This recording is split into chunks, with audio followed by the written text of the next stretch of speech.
اللہم صلی علی سیدنا مولانا محمد معدن الجود والکرم وآلہ وصحبہ وبارک وسلم۔ حمد و صلاۃ کے بعد اللہ تعالیٰ اپنے بندوں سے بڑی ہی محبت فرماتا ہے۔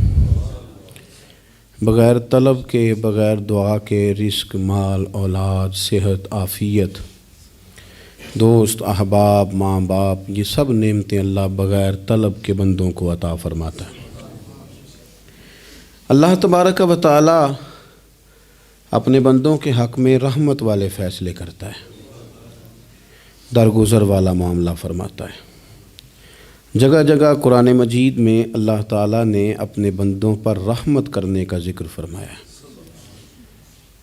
ان اللہ یغفر الذنوب جمیعا، فرمایا بے شک رب تمہارے سارے ہی گناہ معاف فرما دے گا، تم نا امید نہ ہونا، وہ معاف کر دے گا تمہیں۔ قرآن مجید میں فرمایا ان اللہ بالناس لرؤوف الرحیم، بے شک اللہ اپنے بندوں پر بڑا ہی مہربان اور نہایت ہی رحم کرنے والا، رؤوف اور رحیم ہے، بڑا مہربان ہے، کرم فرماتا ہے۔ اللہ تعالیٰ اپنے بندوں سے بڑا جلد راضی ہو جاتا ہے، وہ اپنے بندوں کو بہت زیادہ مشقت میں نہیں ڈالتا، وہ اپنے بندوں سے اپنی نعمتوں کا بدلہ نہیں چاہتا، بہت سخت مشقت والی عبادتیں نعمتوں کے بدلے نہیں چاہتا، وہ بڑی جلدی رحم فرماتا ہے۔ ماں پیار کرتی ہے اپنے بچے سے، لیکن وہ ناراض بھی ہو جاتی ہے بعض چیزوں پہ، بعض معاملات اس کا دل بھی دکھاتے ہیں، بعض جگہ وہ رو کے یہ بھی کہتی ہے کہ تو نے میری محبت کا کوئی نتیجہ نہیں مجھے دیا، میری ساری کمائی تو نے ضائع کر دی۔ والد بہت ساری جگہوں پہ ناراض ہوتا ہے، شکوہ کرتا ہے، کہتا ہے میری بیماریوں کی، پریشانیوں کی، بڑھاپے کی، کمزوریاں کا سبب بیٹے تو ہی بن گیا، یہ ساری تکلیفیں تو ٹھیک ہو جائیں تو میری شاید عمر بھی بڑھ جائے، صحت بھی ٹھیک ہو جائے، میں زیادہ دیر جوان رہ سکوں۔ ناراض ہوتے ہیں ماں باپ، اسی طرح ماں باپ راضی بھی ہو جاتے ہیں، وہ بڑی جلدی راضی ہو جاتے ہیں۔ میں اکثر کہتا ہوں کہ والد کو راضی کرنے میں 5-7 منٹ لگ جاتے ہیں، اماں تو 1.5-2 منٹ میں راضی ہو جاتی ہے۔ ابا جی کو 5-7 منٹ لگتے ہیں، کئی دفعہ کہنا پڑتا ہے، کوئی دلائل دینے پڑتے ہیں، لیکن والدہ کے لیے تو کچھ بھی نہیں، آپ نیرا جا کے پیروں میں بیٹھ ہی جائیں، کچھ بھی نہ کریں، آپ پورا روئیں نہ، رونے والا منہ ہی بن جائے تو اماں تو نرم ہی نرم ہے، جس وقت جو مرضی آپ کرا لیں ہو گیا۔ اللہ تبارک و تعالی بلا مثال و بلا تشبیہ سمجھانے کے لیے عرض کرتا ہوں، اللہ بھی بعض معاملات میں اپنے بندوں سے ناراض ہو جاتا ہے۔ وہ کہتا ہے میں تکبر کرنے والوں کو پسند نہیں کرتا، وہ کہتا ہے فسادی پسند نہیں ہیں، وہ فرماتا ہے کہ راہوں میں کجی کرنے والے پسند نہیں ہیں، وہ فرماتا ہے کہ بدعہدیاں کرو گے تو میں صبح قیامت تم سے سوالات کروں گا۔ اللہ تبارک و تعالیٰ بہت ساری چیزوں کو ناپسند کرتا ہے، ناراض ہو جاتا ہے، بلکہ نبی پاک صلی اللہ تعالیٰ علیہ وسلم نے فرمایا تم بات کرتے کرتے کوئی ایسا جملہ بول دیتے ہو کہ رب اتنا ناراض ہوتا ہے کہ تمہیں پتہ بھی نہیں ہوتا، تمہارے لیے جہنم کا فیصلہ کر دیتا ہے۔ اس لیے پہلے تولو پھر بولو، خود اپنے لفظوں کی تو تم پہرے داری کرو نا کہ میں کیا کہہ رہا ہوں۔ کوئی ایسا جملہ، کوئی ایسی بات وارث شاہ مان کری نہ وارثاں دا، کوئی ایسی بات نہ تمہاری زبان سے نکلے۔ اور حضور یہ بھی فرماتے ہیں کہ اس کا دوسرا پہلو بھی ہے، بعض اوقات تم بات کرتے ایسا جملہ کہتے ہو وہ اتنا راضی ہوتا ہے کہ تمہارے لیے جنت کا فیصلہ فرما دیتا ہے۔ مسلمان کو اب یہ حکم ہے، اس ساری گفتگو کا نتیجہ یہ ہے کہ وہ اپنے جذبات پر، خیالات پر، نگاہوں پر، زبان پر، کانوں پر تھوڑی توجہ دے، بے لگام نہ بنے، بے ترتیب نہ بنے، جو طبیعت میں آئے کر نہ گزرے، تھوڑا سا نہ سوچے سمجھے اور تھوڑا سنبھل کے چلے، کبھی ان کاموں کی طرف نہ جائے جن سے رب ناراض ہو جاتا ہے، ان کاموں کی طرف بڑھے جن سے اللہ راضی ہوتا ہے۔ میرے نبی پاک صلی اللہ تعالیٰ علیہ وآلہ وسلم نے ارشاد فرمایا، بعض احادیث میں لفظ یہ ہیں کہ اللہ اپنے بندوں کو دیکھ کے مسکراتا ہے، جو اس کی شان کے لائق ہے۔ جس ترتیب سے ہم مسکراتے ہیں، جس ترتیب سے ہم روتے ہیں، جس ترتیب سے ہم کسی بات کا اظہار تشکر کرتے ہیں، خدا ان باتوں سے پاک ہے۔ اب بہت ساری حدیثوں میں آیا کہ وہ مسکراتا ہے، تو کیا مطلب ہے مسکرانے کا؟ تو علماء تفسیر نے لکھا ہے مسکرانے کا مطلب یہ ہے کہ وہ بڑا ہی راضی ہوتا ہے اپنے بندے سے، بڑا راضی ہوتا ہے، یہ مطلب ہے۔ ایک تو مسکرانے کا مطلب یہ کہ وہ بڑا راضی ہو گیا، بڑا راضی ہو گیا، وہ مسکرا دیا اپنے بندے پہ۔ اور ایک اس کا معنی خود نبی پاک صلی اللہ تعالیٰ علیہ وسلم نے بیان فرمایا، مسند امام احمد بن حنبل میں حدیث ہے، حضور سید عالم علیہ السلام سے صحابہ نے پوچھا یا رسول اللہ شہید تو بڑے لوگ ہوتے ہیں، شہیدوں میں افضل کون ہے؟ تو اللہ کے حبیب علیہ السلام فرمانے لگے وہ والا بندہ جو ڈٹ گیا تھا کافروں کے مقابلے میں، وہ ہلا نہیں، پوری طرح ڈٹ کے جو لڑا وہ شہداء میں افضل ہے۔ حضور فرماتے ہیں وہ جنت کے بالا خانوں میں سیر کرے گا اور رب اسے دیکھ کے مسکرائے گا، رب اسے دیکھ کے مسکرائے گا، اللہ تعالیٰ مسکراتا ہے اسے دیکھ کے۔ اور اگلے جملے میں حضور نے وضاحت کر دی، فرمایا جب رب دنیا میں کسی پر مسکراتا ہے نا تو اس کا معنی یہ ہے کہ قیامت میں پھر اللہ اسے حساب کوئی نہیں لے گا۔ جس پر اللہ دنیا میں مسکرا دیا اس سے کوئی حساب، تو وہ کام ڈھونڈنے چاہیے نا جس سے اللہ مسکرائے۔ ویسے کبھی ہم ایسا کرتے ہیں کہ نہیں کہ کسی کو راضی کیا جائے؟ یہ کام ہم کرتے ہیں کہ ہماری کمپنی کا جو سربراہ ہے وہ ہم سے راضی رہے، جس ادارے میں ہم پڑھاتے ہیں اس ادارے کا بڑا ہم سے راضی رہے، یہ کرتے ہیں ہم۔ اس کے لیے کچھ نہ کچھ ہیلے بہانے ہم کرتے ہیں، برادری، قبیلہ، علاقہ، بستی، لوگ کسی طریقے سے ہمارے ساتھ مطمئن رہیں، کرتے ہیں نا یہ سارے کام۔ اس میں تھوڑی مشکل بھی ہمیں آتی ہے لیکن کرتے ہیں، کیا کریں؟ گھر میں بھی کئی دفعہ ایسا ماحول بنانا پڑتا ہے۔ چلیں ایک اور میٹھی مثال دیتے ہیں، زیادہ سمجھ میں آئے گی۔ چھوٹا بچہ خوش رہے، آپ اس کے لیے محنت نہیں کرتے؟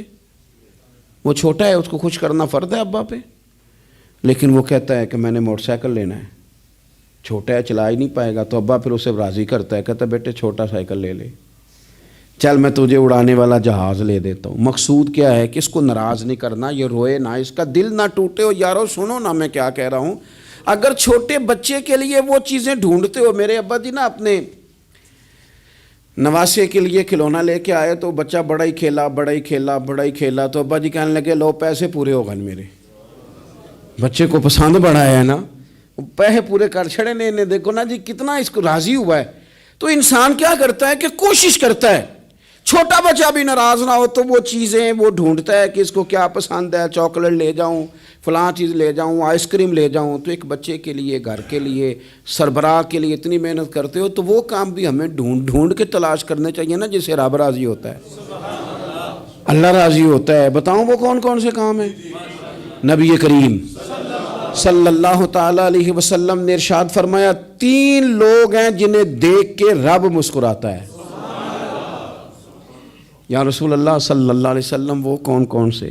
تو محبوب فرمانے لگے ایک وہ بندہ ساری مخلوق سوئی ہے، آدھی رات ہے، رات کا پچھلا پہر ہے، اس نے اٹھ کے وضو کر لیا، مصلی پہ کھڑا ہو گیا خدا کی یاد میں، فرمایا اسے دیکھ کے رب مسکراتا ہے جو اس کی شان کے لائق ہے، مسکراتا ہے اللہ۔ یہ تو سونے کا ٹائم تھا، یہ تو گہری نیند آنے کا وقت تھا، رات کا پچھلا پہر، رات پوے تے بے درداں نو نیند پیاری آوے، تے درد منداں نو یاد سجن دی ستیاں وی آن جگاوے، اور ساون کی کالی راتوں میں جب بوندا باندی ہوتی ہے، وہ راتوں کو اٹھ روتے ہیں جب خلقت ساری سوتی ہے، اللہ مسکراتا ہے۔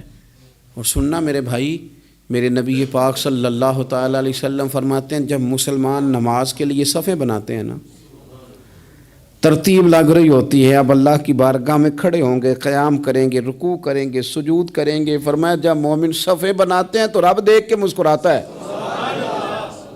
مسکراتا ہے۔ کمال ہو گئے عروج بندگی کا، جب بندے کو دیکھ کے رب مسکرائے، خدا بندے سے خود پوچھے بتا تیری رضا کیا ہے، مسکراتا ہے۔ اور میرے نبی پاک علیہ السلام فرماتے ہیں جب مجاہد جہاد کے لیے صفیں سیدھی کرتے ہیں، آج تو یہ رب کے نام پہ مرنے ہی آ گئے، یہ صفوں میں کھڑے ہوں گے، ترتیب سے لڑیں گے، ترتیب سے گلا کاٹیں گے کافروں کا یا شہادت لیں گے، فرمایا جب جہاد کے لوگ صفیں بناتے ہیں تو رب انہیں دیکھ کے مسکراتا ہے۔ کتنے نصیبوں والا وہ بندہ ہے جسے دیکھ کے مسکرا دیا۔ او یار کبھی تیرا بیٹا تیرے سامنے مسکرائے نا چھوٹا تو تیرا دل باغ باغ ہو جاتا ہے۔ تیری ماں بیمار کسی ایک دن صحیح طرح ہنس پڑے تو طبیعت خوش ہو جاتی۔ مجھے بتاؤ نا جس کا رب بھی اسے دیکھ کے ہنس پڑے، جو اس کی شان کے لائق ہے، کیا اس بندے کے نصیبیں ہیں، کیا اس کے مقدر ہیں۔ آپ اس مقام پر اپنے آپ کو لائیں۔ اب دیکھیں نا یہ حدیث آپ نے سن لی، اب ہم نے نا اس طرح صفحے نہیں بنانے جس طرح ساری دنیا، اب ذرا صفحے بھی شوق سے بنائیں گے۔ آپ ذرا تھوڑا سا شوق پیدا کریں گے، بھئی یہ تو میں وہ کام کرنے لگا ہوں جسے دیکھ کے رب مسکراتا ہے۔ نبی پاک صلی اللہ علیہ وسلم نے فرمایا جب کوئی بندہ توبہ کرتا ہے نا، ہم توبہ کا رٹا لگاتے ہیں، یا اللہ میری توبہ یا اللہ۔ اور توبہ کا تو مطلب یہ ہے کہ پچھلے گناہوں سے پکی توبہ، آج کے بعد یہ غلطی نہ کرنے کا پکا وعدہ۔ تو نے ساری شب برات رو کے گزاری ہے، بتا سویرے جھوٹ جوڑنے کا ارادہ ہے تیرا؟ آج کے بعد رشوت تو نہیں نہ لے گا، ملاوٹ تو نہیں نہ کرے گا، یہ توبہ ہے۔ اور اگر سارے کام اسی طرح کرنے تو پھر یہ توبہ کا رٹا ہے، تو جتنا مرضی لگاؤ۔ حضرت علی بن ربیعہ رضی اللہ تعالیٰ عنہ فرماتے ہیں میں مولا علی کے ساتھ تھا، مقام حرہ کی طرف جا رہے تھے، حضرت علی نے ہاتھ اٹھا کے دعا مانگی ہماری تعلیم کے لیے، ورنہ حضرت علی ہم صحابہ کو محفوظ عن الخطا تو مانتے ہیں نا۔ ہاتھ اٹھا کے کہا اے اللہ ہمارے گناہ بخش دے، تیرے علاوہ کوئی معاف کرنے والا نہیں۔ اور پھر حضرت علی آسمان کی طرف دیکھا اور دیکھ کے نا حضرت علی بن ربیعہ کو تو مسکرائے۔ حضرت علی بن ربیعہ کہنے لگے حضور مسکرائے کیوں ہو؟ فرمانے لگے ایک دن میں حضور کے ساتھ اسی طرح آیا تھا، اسی طرح حضور نے دعا فرمائی تھی ہماری تعلیم کے لیے، اور پھر حضور مجھے دیکھ کے مسکرائے تھے اور فرمایا جب کوئی بندہ رب کی بارگاہ میں اس طرح استغفار کرتا ہے تو رب مسکراتا ہے، اور مسکرا کے فرماتا دیکھ لو میرے بندوں کو پتہ ہے کہ میرے علاوہ معاف کرنے والا کوئی نہیں، انہیں پتہ ہے، تم اس کی بارگاہ میں رجوع تو لاؤ، آؤ تو صحیح دو آنسو لے کر۔ اقبال کہتے ہیں کہ موتی سمجھ کے شان کریمی نے چن لیا، قطرے دو گرے میرے ار کے انفال کے، دو میں نے آنسو بہائے تھے تو اس کے کرم نے تو موتی سمجھ کے چن لیے۔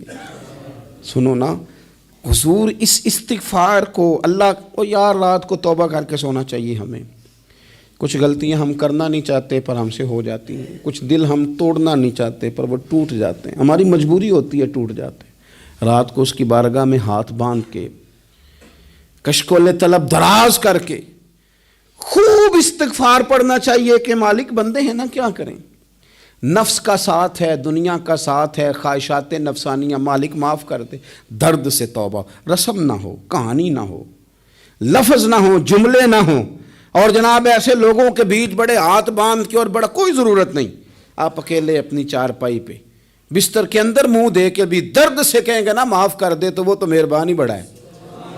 میرے نبی پاک صلی اللہ علیہ وسلم مثال دیتے ہیں، فرمایا ایک آدمی صحرا میں جا رہا، صحابہ سے حضور خطاب کر رہے ہیں، فرمایا ایک آدمی صحرا میں جا رہا تھا، اس نے اپنی اونٹنی پہ کھانا پانی پیسے ہر چیز رکھی ہوئی تھی، صحرا تھا بہت بڑا، درمیان صحرا کے گیا تو تھوڑا سا سستانے کے لیے آرام کرنے کے لیے اونٹنی سے نیچے اترا، اب اس نے اونٹنی کی لگام اونٹنی کی نکیل اپنے سرہانے کے نیچے رکھی، ہاتھ کے ساتھ پکڑی اور سو گیا۔ تھوڑی ہی دیر کے بعد جب اس کی آنکھ کھلی تو دیکھا اونٹنی غائب ہے۔ صحرا میں وہ پیدل نہ آگے جا سکتا ہے نہ پیچھے جا سکتا ہے، نہ دائیں نہ بائیں، کھانے کو روٹی نہیں، پینے کو پانی کا قطرہ نہیں، تھوڑا ادھر بھاگا ادھر بھاگا، تھک گیا۔ کریم محبوب فرماتے ہیں وہ پوری طرح نڈھال ہو گیا اور مایوس ہو گیا، معاذ اللہ، مایوس ہو کے دوبارہ اسی جگہ آ کے لیٹ گیا جہاں پہلے لیٹا تھا، انتظار کرنے لگا کہ اب موت ہی آئے گی، آخری وقت ہے، اب نہ میں پیدل یہ صحرا کراس کر سکتا ہوں، نہ پیچھے جا سکتا ہوں، نہ کھانا ہے نہ پانی ہے، سوائے موت کے کوئی سہارا نہیں۔ حضور فرماتے ہیں وہ رستے میں دوبارہ لیٹ گیا، اچانک اس نے رخ بدلا تو اونٹنی سامنے کھڑی تھی۔ حضور نے صحابہ سے پوچھا بتاؤ نا اسے بھلا کتنی کو خوشی ہوگی؟ یا رسول اللہ جی سے نئی زندگی مل گئی ہے۔ آپ دیکھیں نا سارے ڈاکٹروں نے کہہ دیا کہ اس کے تو گردے معدہ جگر ہر چیز ختم ہے، گھر لے جاؤ خدمت کرو، ہر طرف پریشانی ہے. وہ بندہ بھی سمجھ گیا ہے کہ آخری وقت آ گیا, کل جاؤں پرسوں جاؤں, تیاری ہو گئی, سب لوگ آ گئے, باہر والے بھی آ گئے, یہ ماحول ایک عجیب رنگ اختیار کر گیا. اچانک ایک ڈاکٹر نے آ کے کہا نہیں غلطی لگ گئی تھی. مجھے بتائیے انداز کیا ہوتا ہے؟ بغیر دوائی کے بندہ اٹھ کے کھڑا نہیں ہو جاتا. او میں تو بچ گیا ہوں. نبی پاک صلی اللہ علیہ وسلم فرمانے لگے اس کی اونٹنی مل گئی. بتاؤ بھلا اسے کتنی خوشی ہوگی. یا رسول اللہ وہ تو دوبارہ دنیا میں آ گیا. حضور فرمانے لگے اسے کچھ بھی خوشی نہیں ہوئی.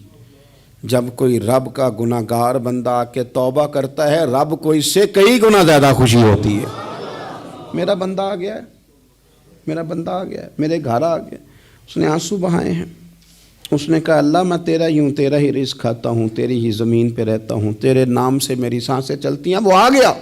فرمایا اس اونٹنی والے سے زیادہ رب کو خوشی ہوتی ہے جب گناہگار آ کے توبہ کرتا ہے. گناہگاروں کے آنسو اس کی بارگاہ میں بڑے مقبول ہیں, لیکن ہم رسم ادا کرتے ہیں, توبہ نہیں کرتے.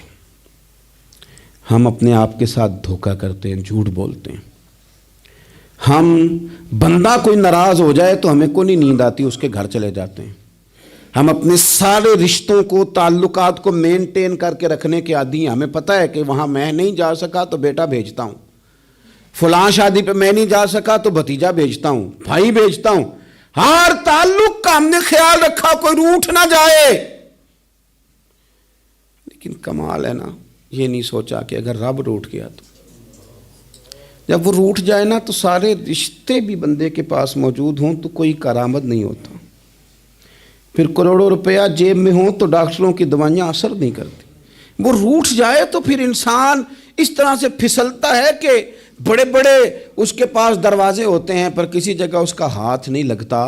خدا را خیال کریں, دنیا روٹتی ہے تو روٹھ جائے, رب رسول ناراض نہ ہونے پائیں, اس کا خیال کریں. حضور فرماتے ہیں وہ مسکراتا ہے, اسے خوشی ہوتی ہے جب کوئی اس کا بندہ اس کی طرف رجوع کرتا ہے. میرے عزیزو, رسول پاک صلی اللہ تعالیٰ علیہ وسلم نے ان لوگوں کے تذکرے کیے جنہیں دیکھ کے رب مسکراتا ہے. ہم نا گناہگاروں پر بھی فتویٰ دینے میں جلدی کرتے ہیں اور نیکی پر بشارت دینے میں بھی جلدی کرتے ہیں, حالانکہ یہ ہماری ذمہ داری نہیں. پتہ نہیں اللہ تعالیٰ کس کو کب توفیق توبہ دے کے اپنے قریب کر لے, لیکن بڑی جلدی ہے, بڑی جلدی فتویٰ دینے میں. اور یہ فتویٰ اب صرف مفتیوں کا نہیں رہ گیا, یہ میری طرح کے, آپ کی طرح کے ڈھیروں لوگ ہیں جنہوں نے جیبوں میں فتوے ڈالے ہوئے. بھئی آپ نے کیوں ذمہ داری لے لی ہے جنت میں داخل کرنے کی اور نکالنے کی؟ یہ تو میرے رب کریم کا کرم ہے, وہ جس کو چاہے جب چاہے جتنا چاہے عطا کرے. لیکن کچھ لوگ نا بڑے پکے ہو گئے ہیں کہ شاید جو میں سوچ رہا ہوں وہی درست ہے. کبھی کبھی کچھ چیزیں عجیب بھی ہوتی ہیں, لہذا خدا کی رحمت پر بھروسہ کر کے بات کرنی چاہیے. اپنی مرضی کے فتوے نہیں داغنے چاہیے. وہ دیکھو جی فلانا بندہ یوں کر رہا ہے, آپ کو پتہ ہی نہیں پوری بات کا, آپ کو علم ہی نہیں پوری بات کا.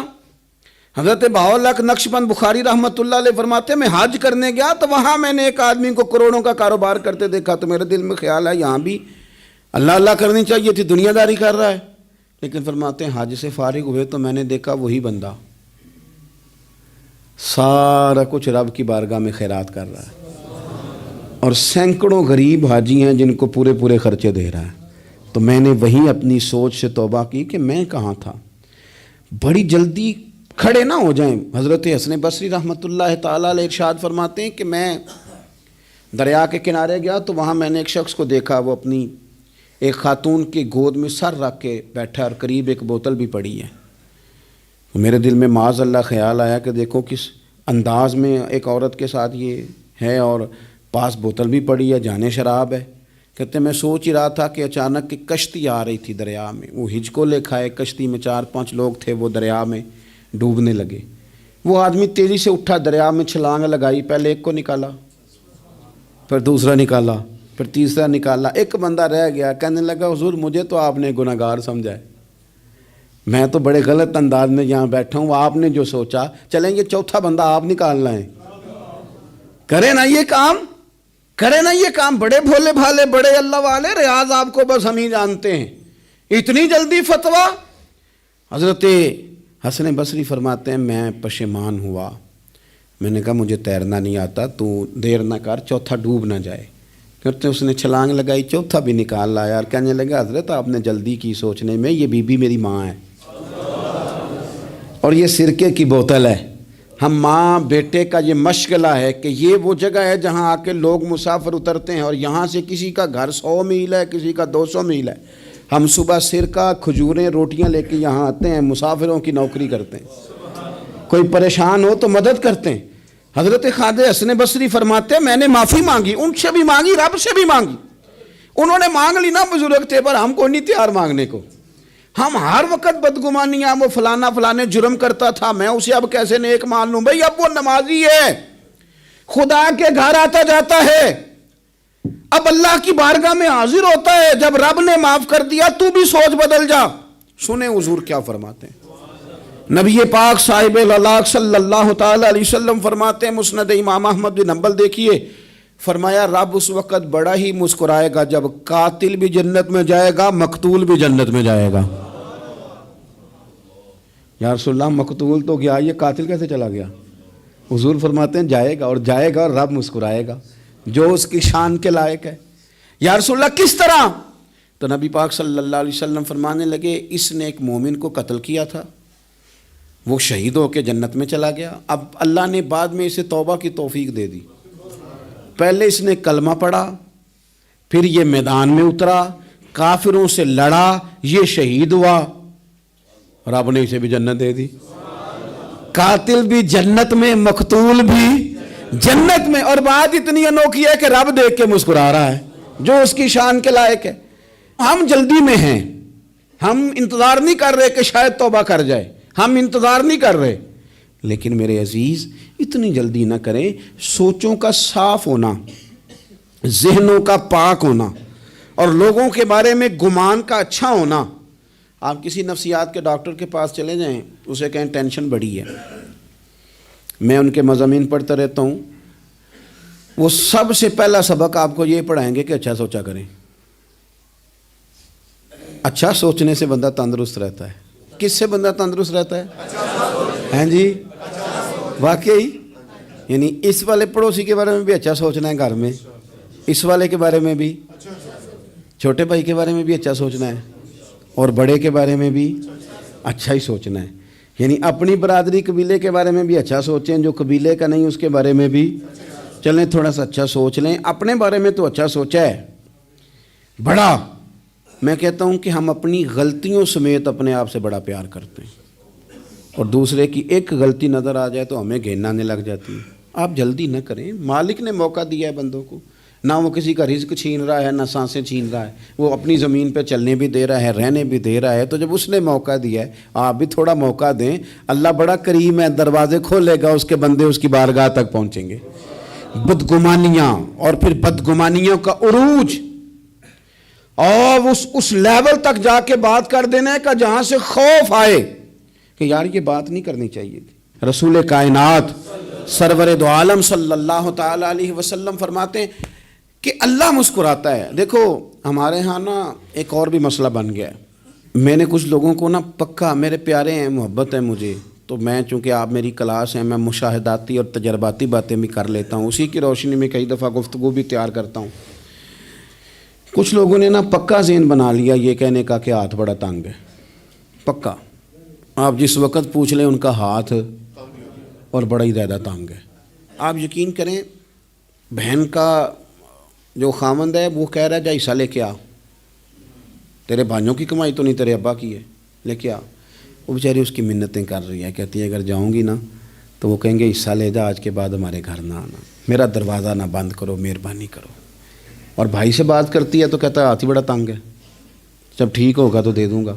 نہ کریں یہ ظلم، ہمارے اپنے تڑپتے رہتے ہیں اور ہماری دولتیں اندر پڑی رہتی ہیں، ہمارے اپنے چھوٹی چھوٹی ضروریات کے لیے پریشان ہوتے ہیں، لیکن ہم بڑے بڑے بہانے ہیں ہمارے پاس، کہتے ہیں یہ نکما ہے، یہ نکھٹو ہے، یہ کام نہیں کرتا، اس میں فلانا ہے، بے فلانا ہے، بلے میں نے نہیں ساتھ چلنا۔ اظہار جب آپ کے اندر پیدا ہوتا ہے نا، اظہار جب کسی کے لیے آپ حساس ہوتے ہیں تو آپ کو بھی سرور حاصل ہوتا ہے۔ نہ کریں یہ کام کہ آپ کو اللہ نے وسعت دی ہے اور ہر وقت آپ ہاتھ تانگ ہونے کا رونا رو رہے ہیں، ہر وقت آپ یہ کہہ رہے ہیں میں بڑی آزمائش میں ہوں، جب خدا نے آپ پہ نہیں ڈالی تو اتنے جھوٹ بولنا صرف اس لیے کہ میرے پیسے بچ جائیں، صرف اس لیے کہانی سنانا کہ حالات میرے بڑے خراب ہیں کہ کوئی بندہ میرے سے کوئی تھوڑا بہت قرض نہ مانگ لے۔ سنو، نبی پاک صلی اللہ علیہ وسلم کے پاس مہمان آ گیا، بخاری مسلم ہے، حضور نے ازواج مطہرات کے گھروں میں پیغام بھیجا کچھ چیز ہے ضیافت کے لیے؟ یا رسول اللہ کچھ بھی نہیں، یہ دو جہاں کے شاہ ہیں اور پاس کچھ رکھتے نہیں، دو جہاں کی نعمتیں ہیں ان کے خالی ہاتھ میں۔ یا رسول اللہ کوئی چیز بھی نہیں۔ حضور نے صحابہ کے مجمع پہ نظر ڈالی، یا رسول اللہ صلی اللہ علیہ وسلم حکم ہو، تو حضور فرمانے لگے تم میں سے کوئی بندہ ہے جو اسے گھر لے جائے روٹی کھلائے؟ ایک صحابی اٹھے فوراً، حضور میں لے کے جاتا ہوں کھانا کھلاتا ہوں۔ فرماتے ہیں میرے گھر میں صرف بچوں کا کھانا تھا، یہ نہیں کہ فریزر بھرا ہوا ہے نعمتوں سے، صرف بچوں کا کھانا، یہ نہیں کہ کسی کو دیکھ کے اپنی ہنڈیا پہ برتن دے لیا، صرف بچوں کا کھانا۔ کہتے ہیں گھر گیا، بیوی سے کہا کیا کیفیت ہے؟ کہنے لگی بچوں کی روٹی ہے۔ میں نے کہا بچے سلا دے، صبح ناشتہ کر لیں گے۔ تو کہنے لگی آپ کیا کھائیں گے؟ تو میں نے کہا نہ میں کھاؤں گا نہ تو کھائے گی، مہمان جو نبی پاک کا ہے۔ کہا اچھا، اب ذرا تجویز دیکھو میاں بیوی کی سوجھی آپس میں۔ کہتے ہیں کھانا لگا دینا، کیونکہ ایک آدھ بندے کا کھانا ہے۔ اپنی غربتوں کا ہر جگہ اظہار کرنا، رونا رونا، یہ دیکھو غربت کیسے چھپائی جا رہی۔ اس کو کہا نہیں کہ چل تو تھوڑا رحم کھا، تو آیا ہے تو تھوڑا رحم کھا، یہ نہیں کہا۔ کہا اٹھ کے نا تو کھانا رکھنا اور اٹھ کے نا چراغ ٹھیک کرنے کے بہانے بجھا دینا۔ ہم دنیا والوں کے سامنے کیوں اپنے دکھ بیان کریں؟ ہم جو کہیں گے رب رسول کی بارگاہ میں کہیں گے۔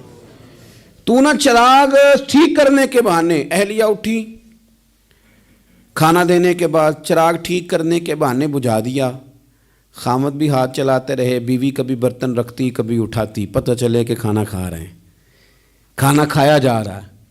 کہتے ہیں مہمان پیٹ بھر کے کھانا کھا گیا۔ یہ کام ہوا رات کے اندھیرے میں، اس وقت ہوا جب چراغ بھی بند تھا، اس وقت ہوا جب کوئی دیکھنے والا نہیں تھا، کسی پڑوسی کو بھی خبر نہیں تھی۔ فرماتے ہیں صبح کے اجالے میں اس مہمان کو لے کے مسجد نبوی میں نے قدم رکھا تو نبی کریم نے فرمایا رات جو تم نے کام کیا ہے نا اسے دیکھ کے میرا رب بڑا مسکرایا ہے، اللہ بڑا مسکرایا ہے۔ اللہ تر دامنی پہ شیخ ہماری نہ جائیے، ہم دامن نہ چھوڑ دیں تو فرشتے وضو کریں۔ یہ شان ہے صحابہ کی۔ نبی کریم علیہ السلام نے فرمایا رب رات مسکرایا تیرا یہ انداز دیکھ کے، اور اس نے قرآن نازل کیا وَيُؤْثِرُونَ عَلَىٰ أَنفُسِهِمْ وَلَوْ كَانَ بِهِمْ خَصَاصَةٌ۔ کچھ لوگ وہ ہیں جنہیں بڑی بھی ضرورت ہو تو دوسروں پر احسار کر دیتے ہیں، قربانی دے دیتے ہیں۔ رب مسکرایا ہے، اندر پیسے رکھے ہوئے ہیں، اندر پیسے رکھے ہوئے ہیں، اور بہن آ کے منت کر رہی ہے کہ بھائی حالات بڑے خراب ہیں، تھوڑی سی مہربانی کر۔ تو کہتے ہیں بہن پردہ ہی ہے بس، کیسے بتاؤں تجھے حالات، تجھے کیا بتاؤں کام کتنی مشکل سے چلتا ہے، یہ پردہ یہ بس۔ بہرحال اگر تو نے کہا ہے نا 50,000 تو میں زیادہ نہیں کوئی 20 کو دے دوں گا تجھے، وہ بھی خاصی نیکی کر کے، وہ بھی بتا سکھا کے۔ رات اماں پہ علیحدہ سے احسان چڑھاؤں گا، ابا پہ علیحدہ سے چڑھاؤں گا کہ تمہاری بیٹی کے ساتھ تعاون کر رہا ہوں، سارے علاقے کو ویسے ہی بتاؤں گا۔ اور وہ غریبنی بیچاری 20,000 لے کے گھر گئی ہے، پھر سفارشیں کر رہی ہے کہ مہربانی کرو۔ میں نے ایسے بھی دیکھے ہیں جو پہلے بیوی کو پکڑاتے ہیں تو دے، اس لیے کہ پھر وزیر اعظم تو ڈنڈا نکال لے گا تو بڑا مشکل ہو جائے گا پھر گھر میں رہنا، لہذا وہ یہ تو آگے لگ۔ یہ کیا لہجہ ہے آپ کا؟ یہ تو کسی کو بھی دیں تو چھپا کے دینے کا حکم ہے، کسی کو بھی دیں تو ہمیں حکم یہ ہے کہ سیدھے ہاتھ سے دینا ہے، الٹے کو خبر۔ اور یہ جو بالکل ہی اپنے ہیں ان پر تو پردہ پوشی آپ کے لیے ویسے ہی ضرورت تھی۔ میرے عزیز، رب مسکراتا ہے۔ میرے نبی پاک علیہ السلام نے یہ اعمال ہمیں بتائے جن پر اللہ مسکراتا ہے، خوش ہوتا ہے۔ اور بعض لوگوں کو حضور نے نامینیٹ کیا، حضرت سعد بن معاذ رضی اللہ تعالیٰ عنہ عظیم صحابی تھے۔ یہ وہ خوبصورت صحابیاں جن کے جنازے کو کندھا میرے نبی پاک نے عطا فرمایا، حضور نے کندھا عطا فرمایا۔ کمال ہو گئی، نرخ بازار محبت کا انوکھا ہی ہو گیا، خود خریداروں میں شامل آ کے مولا ہو گیا۔ حضور نے کندھا دیا۔ حضرت سعد بن معاذ رضی اللہ تعالیٰ عنہ کا جب جنازہ اٹھا، ان کی والدہ رو پڑی، بڑے درد سے روئی۔ ماں تھی نا، ان کی آواز جب حضور تک گئی تو نبی پاک نے فرمایا آنسوؤں کو روک لے، آواز کو کم کر لے، تیرے بیٹے کی تو جب روح پرواز ہوئی ہے تو رب مسکرایا ہے، جس کے آنے پہ رب راضی ہو مسکرا دے جو اس کی شان کے لائق ہے۔ یہ تو وہ لوگ ہیں کہ جن کے جانے پر نا رب، وہ کسی نے کہا تھا کہ میرے مرنے پہ ہر سو شور مچ جائے گا، دیکھو گے میرے مرنے پہ ہر سو شور تمہیں پتہ چل جائے گا جب ہم جائیں گے، میرے مرنے پہ ہر سو شور مچ جائے گا دیکھو گے، اور کہنے الوداع سرکار خود تشریف لائیں گے۔ اور درویش کہنے لگے بعد مرندے مکھڑا میرا ہو جاوے جے تازہ، پھر سمجھ لینا محبوب میرے نے آن پڑے ہے جنازہ، اور عاشق کا جنازہ ہے۔ ذرا دھوم سے نکلے اور محبوب کی گلیوں سے ذرا گھوم کے نکلے۔ فرمایا کہ ان کے تو جانے پہ رب کریم، اور حضور نے ایک دعا بھی دی۔ حضرت طلحہ رضی اللہ تعالیٰ عنہ صحابی تھے، ان کا وصال ہو گیا تو حضور نے دعا بھی دی۔ فرمایا یا اللہ جب میرا طلحہ ہے نا تو اس سے مسکرا کے بات کرنا، یہ تجھ سے مسکرا کے بات کرے جو تیری شان کے لائق ہے۔ تو اللہ تعالیٰ غائب درجے راضی ہوتا ہے۔ ایک دفعہ پھر بات دہراتا ہوں، جو میدان میں ڈٹ کے شہید ہو رب اسے دیکھ کے مسکراتا ہے جو اس کی شان کے لائق، جو توبہ صحیح کریں سچی کریں رب انہیں دیکھ کے مسکراتا ہے جو اس کی شان کے لائق ہے، جو نماز کے لیے صفیں بنائے رب انہیں دیکھ کے مسکراتا ہے، جو جہاد کے لیے صفیں بنائے رب دیکھ کے مسکراتا ہے، جو لوگ صبح پچھلے پہر اٹھ کے عبادت کریں رب انہیں دیکھ کے مسکراتا ہے، اور جو کبھی کبھی بھوکے رہ کے دوسروں پر قربان کر کے احسان کر دیں رب انہیں دیکھ کے مسکراتا ہے۔ بہت بڑی فضیلت ہے۔ اللہ ان سارے کاموں میں سے کسی ایک کام پہ ہمیں بھی لگا دے تاکہ یہ بڑی فضیلت اللہ تعالی ہم گناہگاروں کے حصے میں بھی فرما دے۔ آخر دعوانا ان الحمد للہ رب العالمین۔